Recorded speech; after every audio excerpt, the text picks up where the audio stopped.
विश्वास का, आस और विश्वास का, जन जन के जीवन की खुशहाली का दर्पण, जन जन के जीवन की खुशहाली का दर्पण, ये है कृषि दर्शन, ये है कृषि दर्शन, ये है कृषि दर्शन।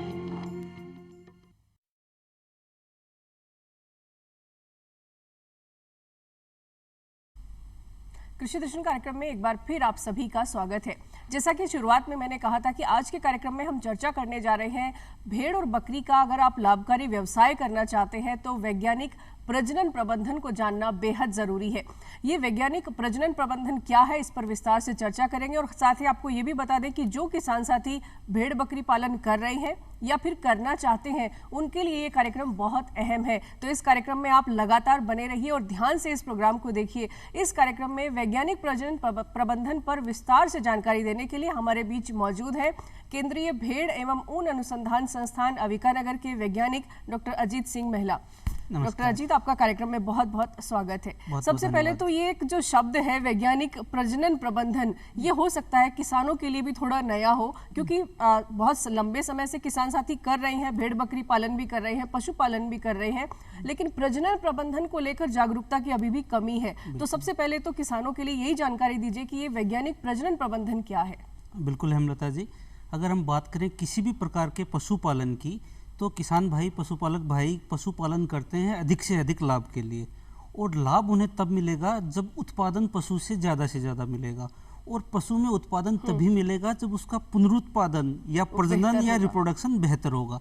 अगर कोई गाय भैंस भेड़ बकरी ब्याह ही नहीं रही है तो उस केस में आपको लाभ मिलने की संभावना नहीं है।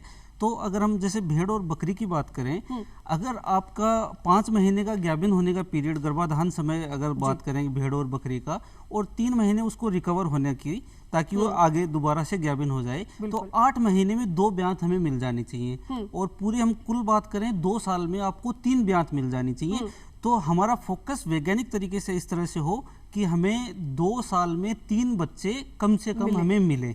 तो ये हमें फोकस करने की जरूरत है, जिस पे अभी तक किसान भाइयों ने बहुत ज्यादा ध्यान नहीं दिया है। वो शायद उस समय को वो शायद आइडेंटिफाई नहीं कर पाते हैं कि किस तरह से इस चीज़ को वो ध्यान में रखे। आजकल की बात करें तो युवा बहुत इस व्यवसाय को करने लगे हैं। जो कोविड का काल रहा उसके बाद तो पशुपालन हो या फिर जो पशुपालन से जुड़ा हुआ डेयरी उद्योग है, उस पर आधारित जो एंटरप्रेन्योरशिप है वो भी लोगों में बढ़ रही है। तो भेड़ और बकरी पालन अगर युवा कर रहे हैं, आज के दौर में बढ़ रहा है इसका रुझान, तो उसके क्या आपको नजर आता है कि क्या इसका फायदा हो सकता है या सरकार भी इसको प्रमोट कर रही है? आप क्या बताएंगे? आपने बिल्कुल ठीक कहा, कोविड के बाद में सिचुएशन काफ़ी बदली है। अगर हम बात करें देश की पॉपुलेशन की या विश्व की पॉपुलेशन अभी 8 अरब से ज़्यादा हो चुकी है, और भारत की जनसंख्या शायद अप्रैल महीने में या आने वाले 1-2 महीने में चाइना को क्रॉस करके सबसे बड़ी जनसंख्या वाला देश बन जाएगा। तो सबसे बड़ा चैलेंज हमारे सामने आज के दिन है कि बात करें तो भारत युवा है, दुनिया में सबसे ज्यादा युवा आबादी हमारे देश में है। बिल्कुल। तो इतनी जनसंख्या का पेट कैसे भरें, और पेट भरने से भी इम्पोर्टेंट है उनकी न्यूट्रिशनल सिक्योरिटी कैसे हो, कि उनको पोषक खाना कैसे मिले। तो ये बड़ा चैलेंज है। अगर हम सीरियल्स की बात करें, अनाज की बात करें, हमारी लैंड है वो लिमिटेड है, और वो भी अर्बनाइजेशन की वजह से काफ़ी सिकुड़ती जा रही है। तो अभी काफ़ी दारोमदार आ रहा है पशुपालन पर, तो पशुपालक भाई आ रहे हैं काफ़ी ज़्यादा, पशुपालन की किसान भाई पशुपालन पर आ रहे हैं। इसके अलावा अगर हम बात करें मीट उपलब्धता की, जैसे पोषण की बात आई, तो आज के दिन प्रति व्यक्ति 4.5 किलो मांस आज भारत में उपलब्ध है प्रति व्यक्ति के लिए सालाना। लेकिन ICMR की गाइडलाइंस अगर हम देखें तो रिकमेंडेशन है कि 11 किलो उनको मीट मिलना चाहिए। तो एक बहुत बड़ा गैप है। अगर हम बात करें भेड़ पालन बकरी पालन में, पॉपुलेशन के हिसाब से भारत सबसे आगे है विश्व में, लेकिन मीट की बात करें एक्सपोर्ट के हिसाब से देखें, केवल वर्ल्ड के जितना भी मीट एक्सपोर्ट होता है उसका 0.71% मीट ही भारत का कंट्रीब्यूशन उसमें है। और भारत में जितना मीट प्रोड्यूस हो रहा है उसका केवल 1% ही प्रोसेस हो रहा है, बाकी सारा का सारा रॉ फॉर्म में यूटिलाइज हो रहा है। मतलब यानी हमारे पास जितना भी मीट पैदा हो रहा है जी। वो भी हम उससे हमारी खपत पूरी नहीं कर पा रहे हैं, हमारी नीड्स पूरी नहीं हो पा रही हैं। जैसे से मैं आपको राजस्थान की बात करूं, राजस्थान बकरी पालन में 1 नंबर पर है, भेड़ पालन में किसी टाइम पर 1 नंबर पर रहता था, आज 4 नंबर पे चला गया। इनकी पॉपुलेशन गिरती जा रही है भेड़ पालन बकरी पालन की।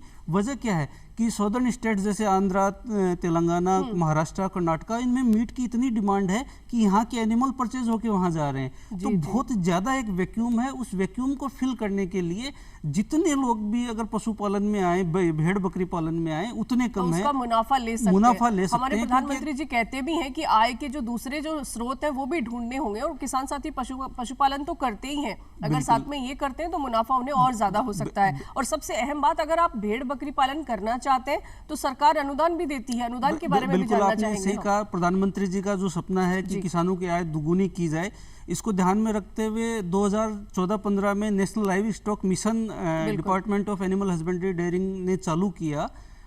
इसका मकसद ये था कि युवाओं में अधिक से अधिक रोजगार पैदा किया जाए और पशुपालन से प्रोडक्टिविटी भी बढ़ाई जाए पशुपालन की। और 2021-22 में इस एनएलएम मिशन में काफ़ी मॉडिफिकेशन किए, इसको रियलाइन किया गया ताकि ज़्यादा से ज़्यादा रोजगार पैदा किए जाएं। और इसी स्कीम के तहत 500+5 यानी 500 फीमेल और 5 मेल के ऊपर अगर आप करते हैं तो 1 करोड़ रुपए के बजट पर आपको 50% सब्सिडी मिलेगी। मतलब 50 लाख रुपए तक सरकार अनुदान कर रही है। लेकिन धीरे धीरे किसानों की मांग उठी कि भाई 500 एनिमल तो हर कोई नहीं पाल सकता, तो अब सरकार ने उसको भी मॉडिफाई किया है। अब 100 से लेकर 500 तक जितने भी आपको एनिमल फार्म करना है तो आपको 10 लाख, 20 लाख, 30 लाख से लेकर 50 लाख तक आपको अनुदान मिलेगा। तो भारत सरकार इसके ऊपर काफी कार्य कर रही है। और इसके लिए अप्लाई करने के लिए क्या व्यवस्था होगी? क्योंकि अगर किसान साथी करना चाहते हैं तो उन्हें वो आवेदन करने की प्रक्रिया की भी समझ होनी चाहिए, तो वो कहाँ कर सकते हैं? बिल्कुल, ये नेशनल लाइव स्टॉक मिशन में एक वेबसाइट बना रखी है उद्यमी मित्रा, उस पर जाके आप अपना एप्लीकेशन डाल सकते हैं ऑनलाइन। बहुत ही ट्रांसपेरेंट सिस्टम है, बहुत ही फास्ट इसकी प्रोसेस है। तो पशुपालक भाई इसमें आप अपना एप्लीकेशन डाल सकते हैं। बहुत ही अहम जानकारी डॉक्टर अजीत ने साझा की है कि अगर आप 100 से ज्यादा भेड़ या बकरी पालन का व्यवसाय शुरू करना चाहते हैं, 100 बकरियों के साथ या भेड़ के साथ, तो आपको सरकार अनुदान दे रही है। आपको कुछ नहीं करना है, बस अपने कागजात तैयार करने हैं, आवेदन करना है और इस व्यवसाय को करने के लिए बस एक कदम आपको आगे बढ़ाना है। डॉक्टर अजीत, अब जो टेक्निकल बातें हैं अब मैं वो आपसे जानना चाहूंगी, क्योंकि वैज्ञानिक प्रजनन प्रबंधन वैसे सुनने में थोड़ा सा टफ लग रहा है, तो किसान को ये समझना कितना मुश्किल है, वो किस तरह से इस पूरी व्यवस्था को समझे? जैसे आपने बताया कि 3 बार रिप्रोडक्शन हो सकता है एक पशु का, अगर भेड़ या बकरी जो भी वो रखते हैं, तो इसको समझे कैसे ताकि वो अमल कर सके इस पर? बिल्कुल, ये प्रबंधन बहुत आसान है, लेकिन अभी तक पशुपालक भाइयों ने इस पर बहुत ज़्यादा फोकस नहीं किया है।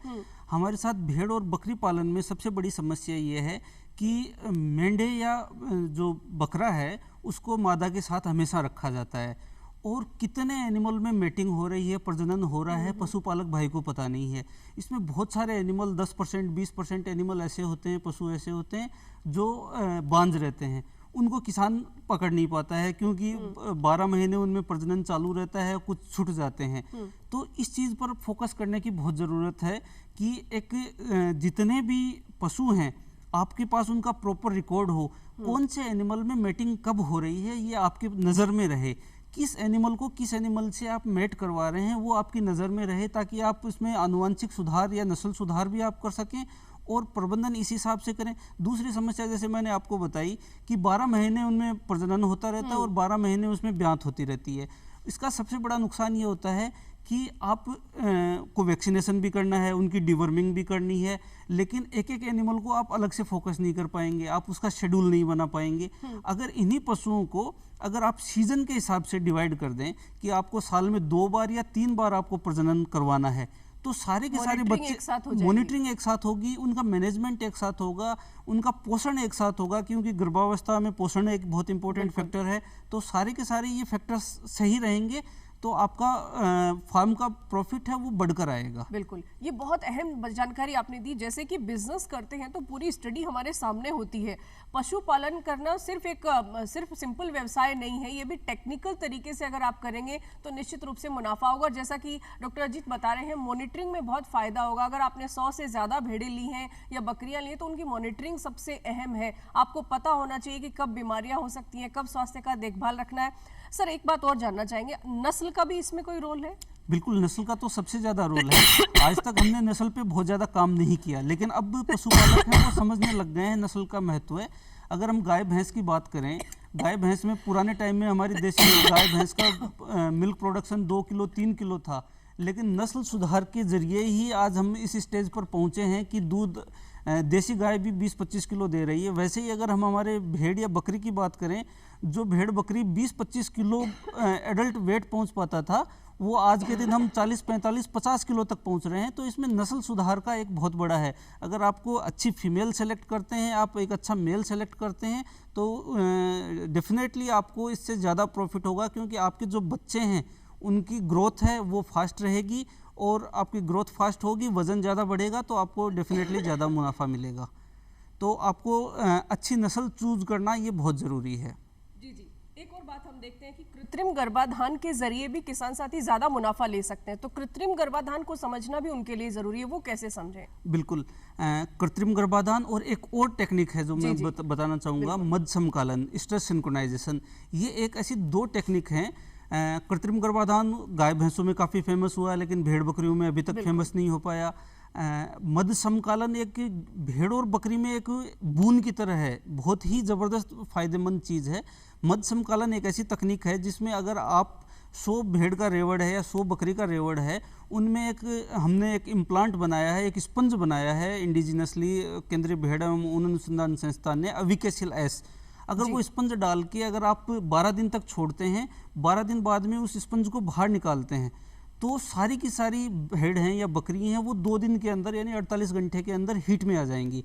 अगर सारी की सारी भेड़ बकरी आपकी हीट में आ रही हैं, तो उससे आप उनको एक साथ ब्रीड करवा सकते हैं, मेट करवा सकते हैं। और अगर ब्रीडिंग एक साथ होगी तो उन सब जानवरों की ब्यांत एक साथ होगी। ब्यांत एक साथ होगी तो मैंने जैसे आपको पहले बताया कि उनका प्रजनन प्रबंधन है, उसका पोषण प्रबंधन है, उसका स्वास्थ्य प्रबंधन है, वो बहुत आसानी से आप कर सकते हैं। तो ये मध्य समकालन के फायदे हैं। दूसरी आपने बात की कृत्रिम गर्भाधान की। कृत्रिम गर्भाधान जिस उद्देश्य से चालू किया गया था, वो उद्देश्य था कि आनुवांशिक सुधार किया जाए, नस्ल सुधार किया जाए, अच्छे मेंढे का जर्म प्लाज्म या जीव द्रव्य लेकर उसको प्रजनन में काम में लेंगे, तो आपके जो बच्चों की प्रजनन वो है वो आगे बहुत इम्प्रूव होके आएगी। तो ये एक बहुत अच्छी टेक्निक है, लेकिन दुर्भाग्य ये रहा कि भेड़ और बकरी में ये बहुत ज़्यादा पॉपुलर नहीं हो पाई। लोग दूर दराज के गाँव में तो बिल्कुल भी किसान साथी अवेयर नहीं है, बिल्कुल नहीं पहुँच पाई। इसके सबसे बड़ी वजह ये रही कृत्रिम गर्भाधान का सक्सेसफुल नहीं होने की वजह कि जैसे गाय या भैंस की अगर हम बात करें, तो एक सांड पालना या भैंसा पालना एक किसान के लिए बहुत आसान नहीं है। तो उसने बहुत जल्दी अपने फ़ायदे के लिए उसको अडॉप्ट कर लिया। नस्ल सुधार तो एक दूसरी चीज़ रही, लेकिन भेड़ और बकरी में आप मेंढे को या बकरे को साथ में रख सकते हैं, आप 4-5 मेंढे तक भी रख सकते हैं। तो इस चीज़ पर उन्होंने फोकस नहीं किया। लेकिन अगर आप आज की बात करें कि किसान है वो बहुत ज़्यादा जागरूक हो गया है, वो नस्ल पर जाने लग गया है। जैसे मैं आपको बताऊं कि केंद्रीय भेड़ एवं ऊन अनुसंधान संस्थान ने अभी एक नई नस्ल तैयार की है, अविशान। ये अविशान, इसमें एबिलिटी है 2 बच्चे देने की, 3 बच्चे देने की। ये भेड़ की नस्ल है? भेड़ की नस्ल है। इसमें एक फेक भी जीन इंट्रोग्रेस करके इस तरह से ये नस्ल तैयार की गई है। इसकी डिमांड पूरे भारतवर्ष से है, हज़ारों की तादाद में इसकी डिमांड है, लेकिन हम इसको पूर्ति नहीं कर पा रहे हैं। अगर इस अविशान का जर्म प्लाज्म या सीमन अगर हम लेके इसको आर्टिफिशियल इंसेमिनेशन या कृत्रिम गर्भाधान में काम में लें, तो आगे की जो नस्ल, आगे की संततियां हैं, उनमें ये जीन चली जाएगी और उनमें ये अविशान के जो कैरेक्टर्स हैं, गुण हैं, वो आ जाएंगे। तो अब लोगों की डिमांड बढ़ रही है। पाटनवाड़ी एक हमारे एक भेड़ की नस्ल है, उसका वज़न अच्छा है, किसानों में उसकी बहुत अच्छी डिमांड है, लेकिन गुजरात की नस्ल है वो उसको खरीद नहीं पा रहे हैं। अगर उसका जर्म प्लाज्म या आपको कृत्रिम गर्भाधान के लिए सीमन आपको मिल जाए, तो आप आसानी से उसको अपना कर और अपने संततियों में वजन बढ़ा सकते हैं और अधिक से अधिक मीट से आप मुनाफा ले सकते हैं। डॉक्टर, जितनी भी बातें आप बता रहे हैं, मुझे लगता है इन सब के लिए प्रशिक्षण की बेहद ज़्यादा आवश्यकता होगी, क्योंकि ये सारी जानकारियां जब तक प्रशिक्षण न लिया जाए, किसान समझ भी नहीं पाएगा और उस पर अमल भी नहीं कर पाएगा। तो आपका जो संस्थान है वो प्रशिक्षण में किस तरह से किसानों को मदद कर रहा है? बिल्कुल हेमलता जी, प्रशिक्षण एक बहुत इंपॉर्टेंट एस्पेक्ट है और केंद्रीय भेड़ एवं ऊन अनुसंधान संस्थान एक इसमें भारतीय कृषि अनुसंधान संस्थान की परियोजना है एग्रो बिजनेस इंक्यूबेशन सेंटर। तो उसमें जो नए उद्यमी आ रहे हैं, हम उनकी हैंड होल्डिंग करने से लेके पूरा सेटअप करने में उनकी मदद करते हैं। एक ये है। इसके अलावा हम समय समय पर किसानों की, वेटनरी ऑफिसर्स की, पैरावेट्स जिसमें LSA लाइव स्टॉक असिस्टेंट या कंपाउंडर बोलते हैं, उनकी ट्रेनिंग रहती है। टेक्नीशियन की हम ट्रेनिंग करवाते हैं, 7 दिन की हम यूजुअली सामान्यतः ट्रेनिंग करवाते हैं।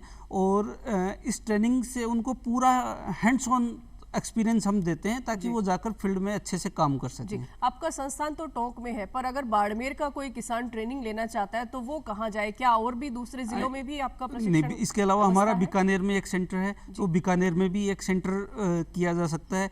दूसरा, अभी हम एक चीज़ पर और नेशनल लाइव स्टॉक मिशन में एक प्रोजेक्ट है हमारे पास, जी। उस पर हम काम कर रहे हैं कि इसको ज़्यादा से ज़्यादा पॉपुलर करवाने के लिए एक हम मॉडल बना रहे हैं। ऐसा मोबाइल AI लेबोरेटरी हम इसको डेवलप कर रहे हैं कि जो फार्मर, जो दूर दराज के किसान हैं, वहाँ तक पहुँचे, उनके अच्छे नस्ल के जो मेंढे हैं वहाँ से सीमन कलेक्ट करे, वहाँ के उस पर इवेल्युएट करे, प्रोसेस करे और वहाँ की ही भेड़ों को वो इंसेमिनेट करे, वहाँ पर उसका कृत्रिम गर्भाधान किया जाए। तो हमारी टारगेट है कि ज़्यादा से ज़्यादा दूर तक हम इसको पहुँचाएँ और लोगों को जागरूक कराएं, ताकि ये बहुत इम्पोर्टेंट महत्वपूर्ण तकनीकियाँ हैं। अगर किसान इनको ज़्यादा से ज़्यादा अपनाएगा तो डेफिनेटली उनको फ़ायदा मिलेगा।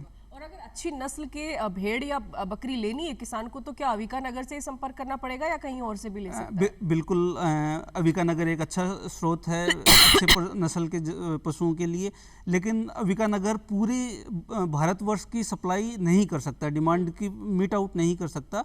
तो इस केस में आपको अविका नगर से जुड़े हुए किसान हैं, रजिस्टर्ड किसान हैं, आप वहाँ से संपर्क कर सकते हैं। विशेष जो नस्ल हैं उनका एक बेल्ट है, आप उस बेल्ट में जाके अच्छे नस्ल के पशु चूज कर सकते हैं। बकरियों के लिए हमारा भारतीय कृषि अनुसंधान परिषद का एक मथुरा में संस्थान है, मखदूम में, आप वहाँ से जाके पशु अच्छे उन्नत नस्ल के प्राप्त कर सकते हैं। डॉक्टर अजीत, गांव का वो किसान जो भेड़ बकरी पालन अभी तक तो नहीं कर रहा था, लेकिन हो सकता है कार्यक्रम देखने के बाद करना चाहे, तो वो मोटे मोटे फायदे कौन कौन से हैं जो जिनकी वजह से उसे वो करना चाहिए? तो एक बार फायदे फिर से आप बता दें हमारे बिल्कुल। किसानों को। एक तो सबसे बड़ी चीज़ है कि इसमें डिमांड और सप्लाई का गैप बहुत बड़ा है। अगर आप इसमें आएंगे तो डेफिनेटली आपको फ़ायदा मिलेगा क्योंकि इसकी मांग है। दूसरा, ये बहुत आसान है, बहुत ही लो इनपुट पर कम संसाधनों से आप इस फार्म को चालू कर सकते हैं। बहुत ज़्यादा मैनेजमेंट की इसमें बहुत ज़रूरत नहीं रहती है। तो ये एक दूसरा इसका फ़ायदा है। आपको ये अनुदान की मैंने बताया कि भारत सरकार इसमें अनुदान दे रही है, तो आप अनुदान लेकर इसमें अपना फार्म चालू कर सकते हैं। तो ये इसकी युवाओं फायदा। का आपने जिक्र किया था, तो युवाओं के लिए मैं जानना चाहूंगी, एंटरप्रेन्योरशिप में खासकर यूथ बहुत ज्यादा आ रहा है, तो एंटरप्रेन्योरशिप में आने के लिए क्या ट्रेनिंग पहली प्राथमिकता होनी चाहिए ताकि वो ज्यादा बेनिफिट ले सके? डेफिनेटली बहुत बार हमने देखा है कि युवा किसी भी बिजनेस में कूद जाते हैं, लेकिन उनकी ABCD उनको पूरी पता नहीं होती और भेड़ बकरी पालन को बहुत आसान समझा जाता है, लेकिन इसमें भी काफ़ी वैज्ञानिक तथ्य हैं।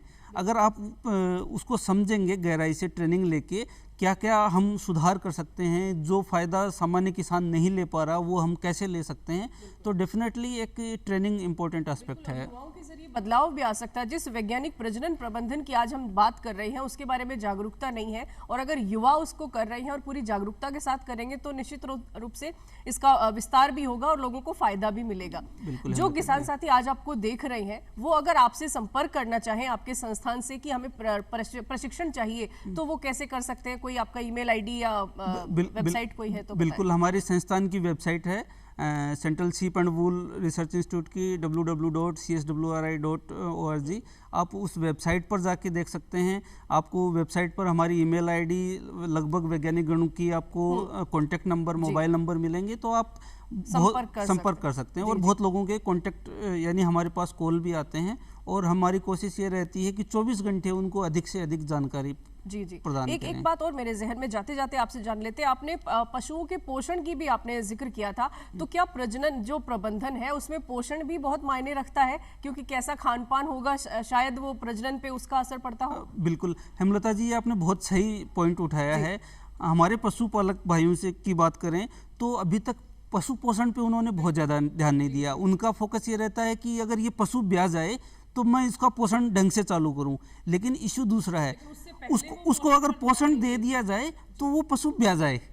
तो आपको पोषण पर, क्योंकि आपके यूट्रस या बच्चादानी में या आपके अंडादानी में जो अंडा बनता है उसके लिए माइक्रोन्यूट्रिएंट्स की रिक्वायरमेंट रहती है, एनर्जी की रिक्वायरमेंट्स रहती हैं।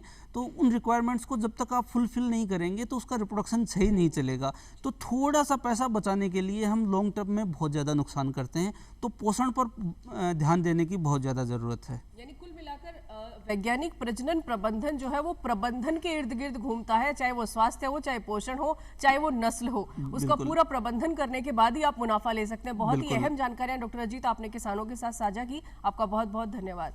तो किसान साथियों, आज के कार्यक्रम में जो जानकारियां दी गई हैं निश्चित रूप से वो आपको लाभकारी लगी होंगी। आपको ये कार्यक्रम कैसा लगा हमें लिख भेजिए। हमारा पता है कार्यक्रम कृषि दर्शन, DD राजस्थान, दूरदर्शन केंद्र, झालाना डूंगरी, जयपुर। तो आज के कार्यक्रम में बस इतना ही। फिर होगी आपसे मुलाकात नई जानकारियों के साथ। तब तक के लिए नमस्कार। नमस्कार।